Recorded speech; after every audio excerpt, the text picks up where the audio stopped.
دەست لە کارکێشانەوەی حکوومەت و هەڵوەشانەوەی پەرلەمان و سزادانی گەندەڵکاران دروشمە مەسەلەکیەکانی خۆپیشاندەرانی عێراقین. خۆپیشاندانەکان زۆر شار و شارۆچکەی عێراقی گرتوتەوە. دەمانەوێت حکوومەتێکی باری نائاسایی پێک بهێنرێت. پێویستە عەبدولمەهدی بڕوات. هەموو ئەو ڕێفەرمانەی باسییان دەکات تەنها پەیمان و هیچی تر. هەموو حکوومەتەکانی پێشتریش هەر دەیان گوت ئەمە دەکەین و ئەوە دەکەین و هیچیش نەکراوە و هیچیش ناکرێت. هیچ شتێکمان لە وڵاتە دەست نەکەوتووە. درۆ لە دوای درۆ و پەیمانی درۆ دەدێ. ئەلکتریک نییە، شاهیدەکان گیانیان لە پێناوی هیچدا بەخشیوە. حکوومەت شکستی هێناوە. نامانەوێت وەزیرەکان و پەرلەمان دەست لە کار بچێشنەوە. دەمانەوێت هەموو حکوومەت بڕوات. ئێمە داواکاری حیزبیمان نییە و وەک هاوڵاتی ئازاد داوامان هەیە. تەنها چەند کاتژمێرێک بەر لە دەستپێکی خۆپیشاندانەکانی ڕۆژی هەینی سەرۆکوەزیری عێراق وتارێکی بۆ سەرانسەری وڵاتەکەی پێشکەش کرد بە مەبەستی هێورکردنەوەی تووڕێی و ناڕەزایی خەڵک.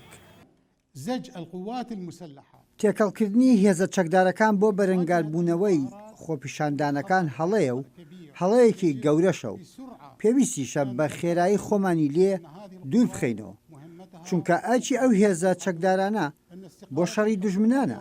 حکوومەتی عێراق لەو بڕوایەدایە ئەو پلان و بەرنامانەی بۆ بەرەنگاربوونەوەی گەندەڵی هەیەتی وەهایان کردووە هەندێک لەلایەنە سیاسیەکانی وڵاتەکە ئەم شەپۆلی ناڕەزاییە بۆ بەرژەوەندی خۆیان قۆزنەوە. بەداخەوە کاتێک دەبینم زۆرێک لەوانەی داواکانی ئێمەیان بۆ چاکسازی ڕەت دەکردەوە بە بیانووی ئەوەی پیلانگیێڕی هەن. ئەمڕۆ لە پێشەنگی ئەوانەدان کە داوای دەست لە کارکێشانەوەی حکوومەت دەکەن بەبێ ئەوەی خۆیان بە بەرپرس بزانن لەوەی ڕەوشەکە بگاتە ئەوەی ئێستا هەیە. هەرچۆنێک بێت لە ئێستادا خۆپیشاندەرانی عێراقی گوێیان لە ململانێ سیاسیە ناوخۆییەکان نییە، هێندەی ئەوەی ژیانێکی ئارام و ئاسوودەیان دەوێت. ئەمڕۆ هاتوینەتە ئێرە تا سنوورێک بۆ ئەم گاڵتەجاریەدا بنین. بەسەیی تر ئێمەش دەمانەوێت بژین وەک خەڵکی تر لە جیهاندا. 35 ساڵ سەدام ژیانی وێران کردین. ئەوە 16 ساڵیشە ئەمانە فەرمانڕەوان، ینی 51 ساڵە لە مەینەت داین. گەنجەکانمان ئێستا پڕبوون لەو ستەما.